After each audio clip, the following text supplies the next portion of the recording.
Baada ya kikao cha bunge siku ya Alhamisi tarehe 20, second reading, wananchi hasa Gen Z, vijana pamoja na raia walisubiria siku ya Jumanne ya amendment ama ya kupitisha mswada huu wa fedha, na baada ya wabunge 196 kusema ndio, huku 105 wakiupinga, ambapo sasa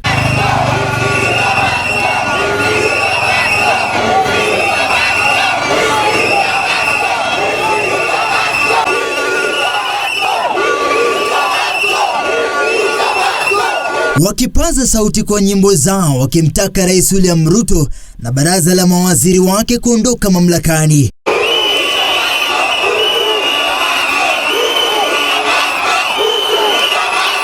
Mawaziri bungeni walikuwa mbioni kuchambua, kuzungumza, kujadili au kupinga mswada bila ya kufahamu chuma chao kilikuwa motoni. The bill was attacking a human being from all sides, from his stomach, from his head, from his legs. You cannot move, you cannot eat, you cannot sleep, you cannot travel. That's what the bill was doing, Mr. Speaker.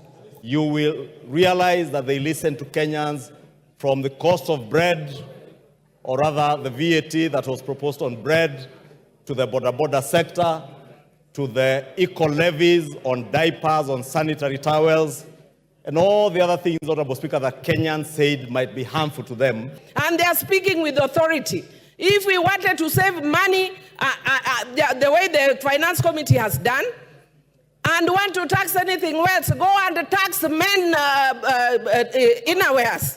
Go and tax men innerwears. Don't speak on our issues as women. And I mentioned sanitary towels because, Honorable Speaker, I am a father to girls. 2 of them who are now turning to their teenage years. One is 17, the other one is 14.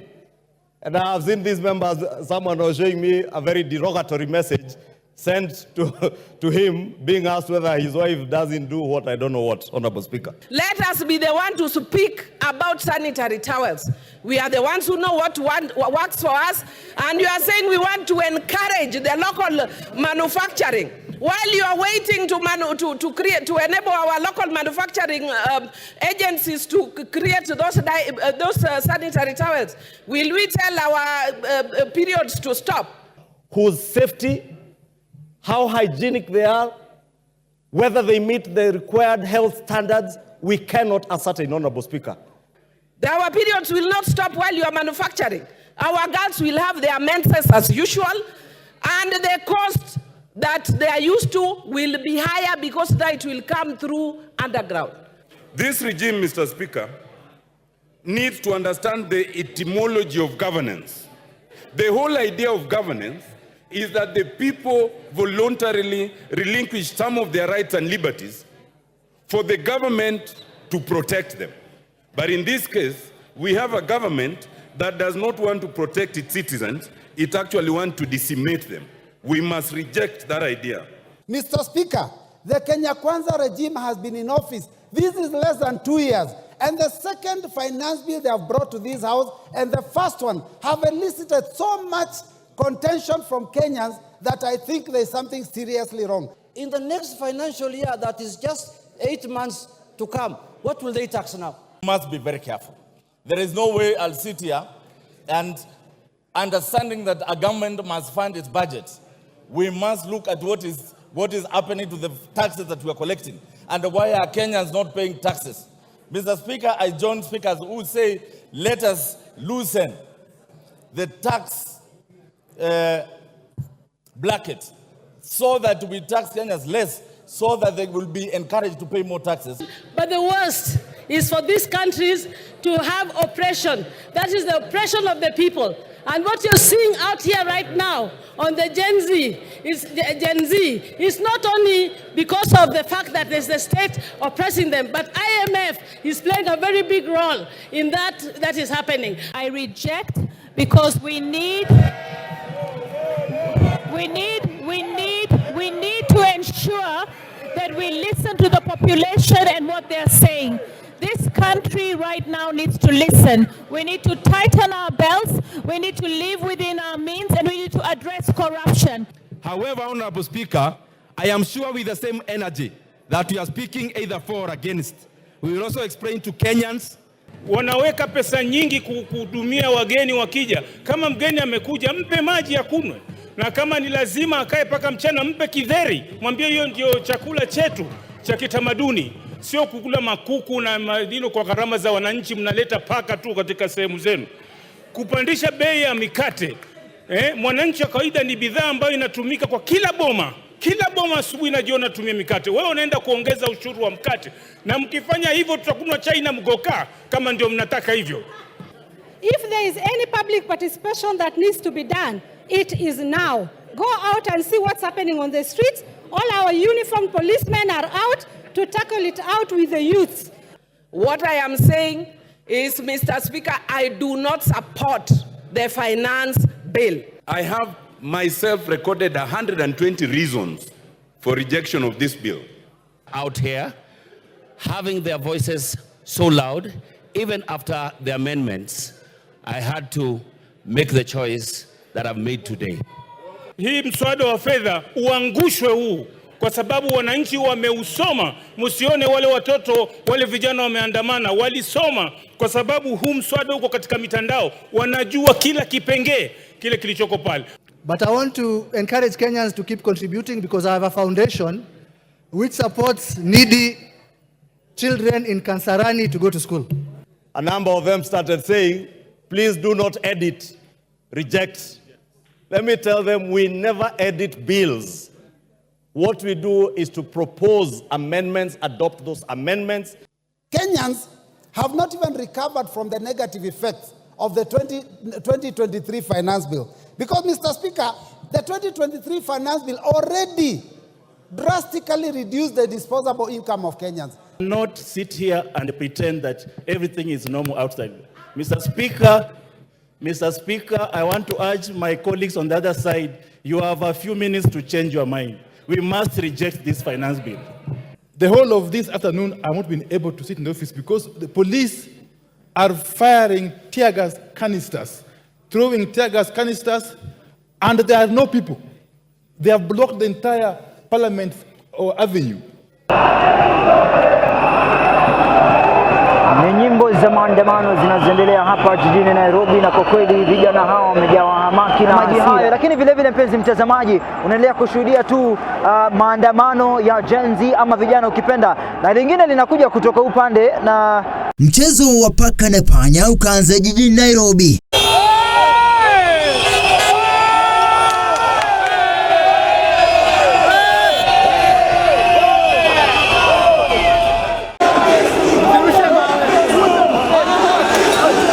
Maafisa wa polisi wakiwalenga waandamanaji kwa kutumia vitoa machozi ili kuwatawanya.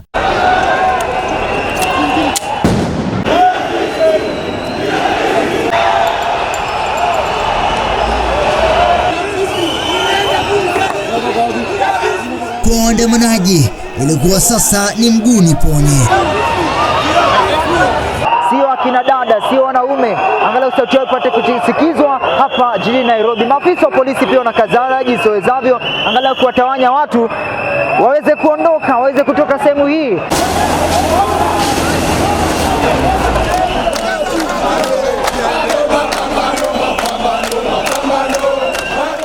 Generation Z nchini wakikata kauli tayari kueleza azma yao isiyoisha kupinga mswada wa fedha wa mwaka 2024 na maandamano wakitumia #OccupyParliament hadi #OccupyStateHouse ambazo zinazowasaidia kusambaza ujumbe wao mtandaoni, pamoja na total shutdown na #RoadToStateHouse.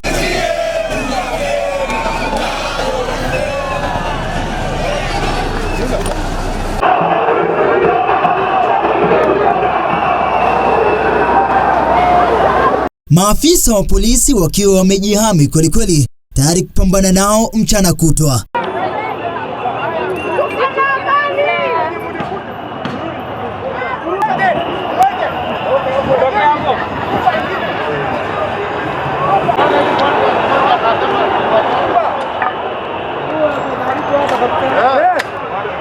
Unasema nini kaka? My brother. Ruto. Kabisa. Hamna aliyekubali kushindwa katika maandamano haya, maafisa wa polisi wakikaza kamba upande wao, wananchi nao wakipaza sauti na kutokubali kubanduliwa mjini.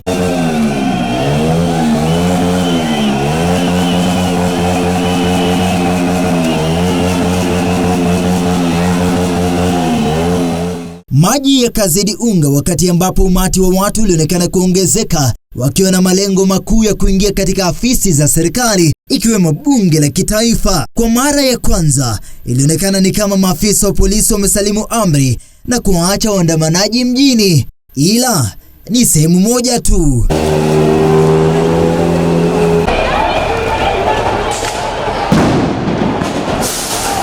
Kwamba hawatasimama maovu yakiendelea kutawala. Maovu ni kama gani, mpenzi mtazamaji? Atakayoshuke, wabunge washuke, finance bill iangushwe. Irudi, tunatumia hiyo finance bill ya 2023. Amendment zikuwa zinaandamana na policy. Iko inaandamana na policy. Tuko na constitution. Constitution inatuambia the three arms of government. The legislature, executive, na judiciary. They know their rights. This is their country, and they must protect their land. This is their land, and they must do everything. They must do everything to protect our land. We are telling Mr. Ruto that you must be very careful. You must be very careful. Parliament to occupy. We are not moving. We are not moving. We are young. He promised young youth that he will atatuangalia. Sasa kwa nini anatuweka tupe tear gas? Mimi ni mtu wa Uber, nafaa kuwa kazi. Niko na watoto, nafaa kutafutia kazi. Lazima hii bill lazima ianguke for Kenya to have peace. Please, Ruto must go. Ruto, sisi watu wa Uber, wote ni wa Uber. Ruto must go. Ruto must go. The Constitution has given us the right to hold peaceful demonstrations. The police are bringing chaos into this. There is no way we can let the government kill us. The government is suffocating us. Exactly. We are peaceful. We are peaceful. Let us demonstrate in peace. Reject the Finance Bill 2024. What have we done?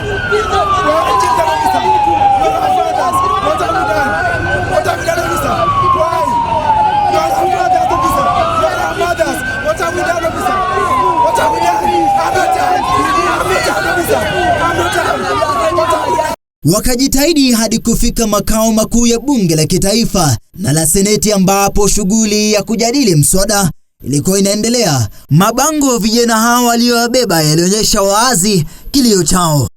Sura ya jiji la Nairobi ni tofauti hapa nchini Kenya, na vilevile waandamanaji hasa vijana wanasema kwamba serikali iweze kuwafikia matakwa yao, na iwapo kama si sasa ni sasa hivi. Maana yake wanasema kwamba uchumi unawalemaza na mambo kama kadhaa yanawalemaza hapa nchini Kenya.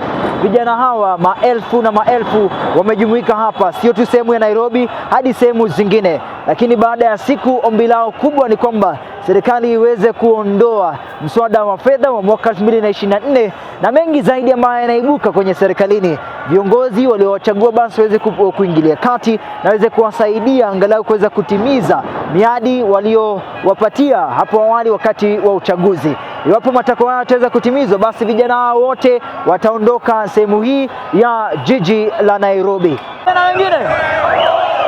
I want to sit down. This is Bunge La Wenyeji, and of course we are having George Ngugi, a professional political scientist who will help us understand the clear view of governance and the political view as far as the country is concerned. And measuring on the protest that is ongoing across the country, we just want to understand the light of this particular protest, and as a political scientist's view, what is the light of maandamano in the country.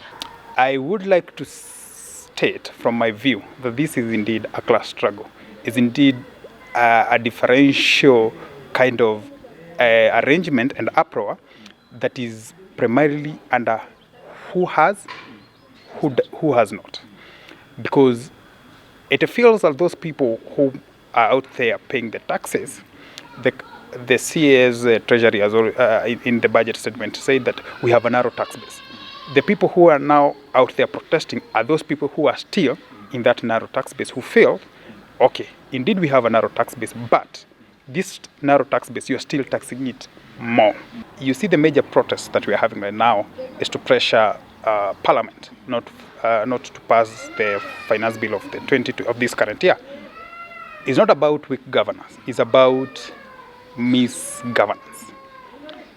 The Parliament is endowed with three responsibilities: one, representation; second, oversight; and three, legislation. The matter before Parliament right now is legislation on this finance bill. The matter outside Parliament is representation. The people outside there feel that in this law that is being legislated upon, they are not represented. So they have decided to come out and represent themselves in accordance with articles of the Constitution that indeed bestowed them with the sovereign power to come out and represent themselves. And mind you, they are not going to protest in clubs. They are not going to protest out there. They are going to protest outside Parliament. The doctrinal undertaking of the Parliament is for the just governance of the people and the welfare of the people. I think this particular finance bill has hit harder than the other bills. We need to understand that this bill has not yet come into force.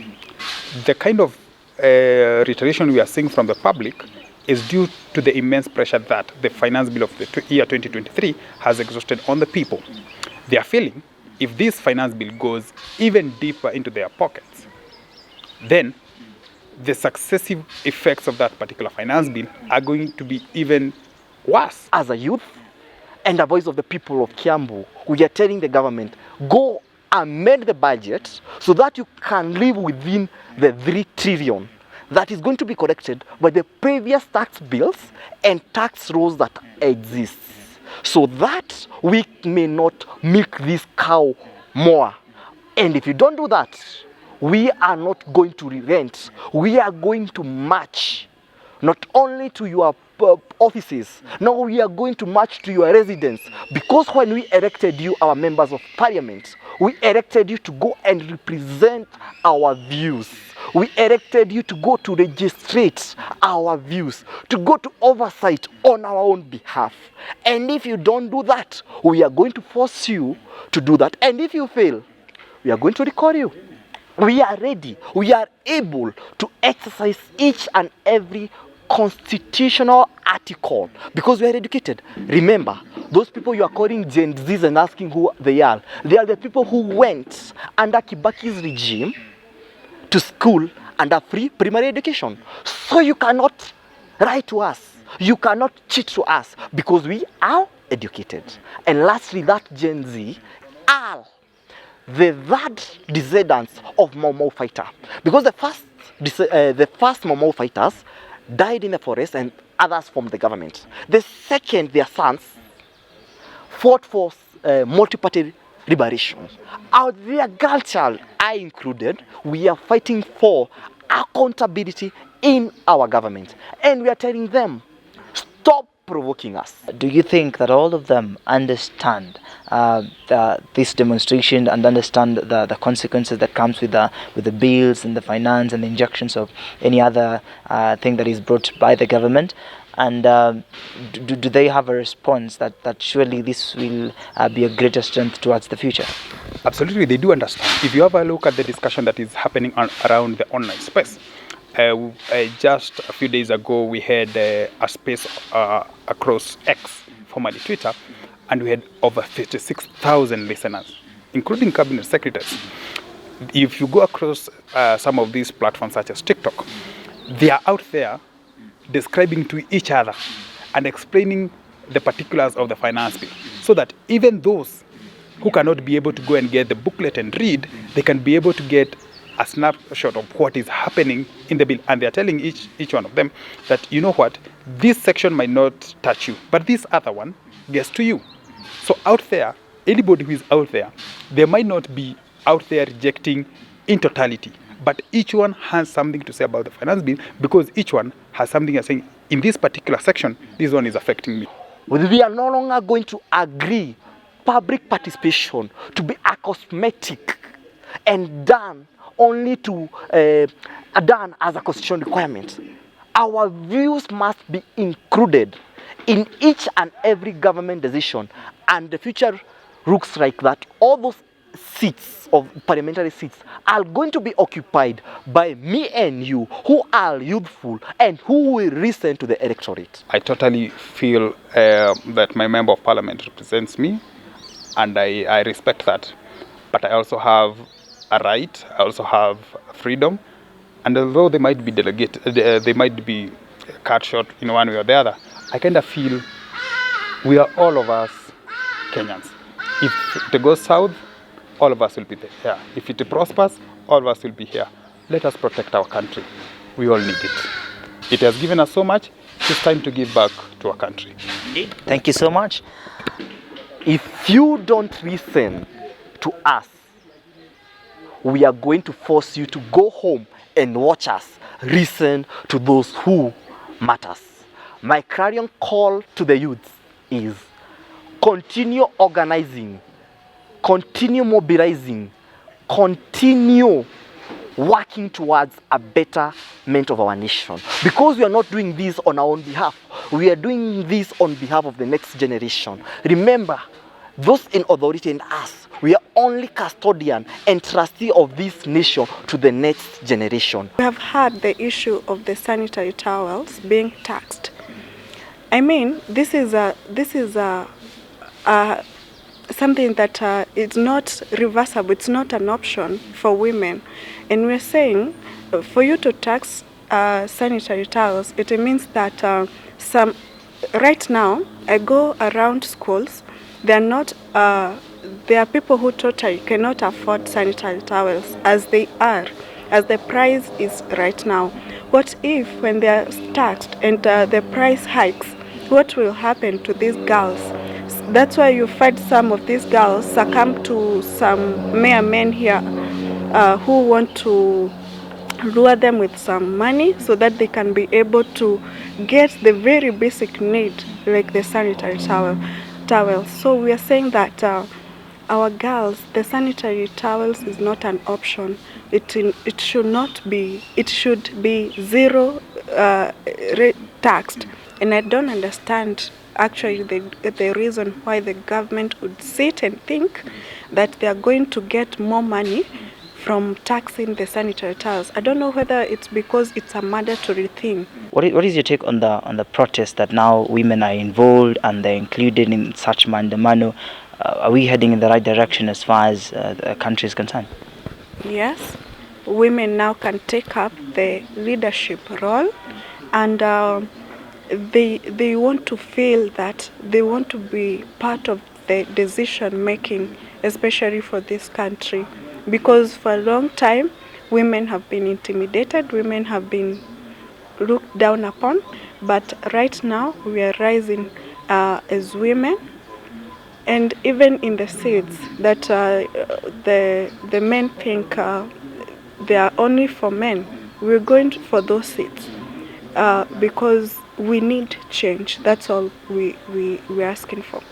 What's the future looking like as to women and the men as well? Of course, now in the light of we are in the same nation, what do you think is the future looking like in the country? I'm really glad that we are rising in a country where we are realizing that we are not supposed to be in different religion, we are not supposed to be in different tribe, in different set of technology. We are all equal, and this is a call for all of us to have one voice, to have one state of a nation that is being tribeless and focusing on things that will bring development to us, not only to our leaders who want to pocket everything that we're taxed. So we're asking, I'm glad that the future is promising, because now we can actually, as youths, we can rise and have a state of accountability. We can account for our taxes. We can oversight the MPs. So it's a good thing.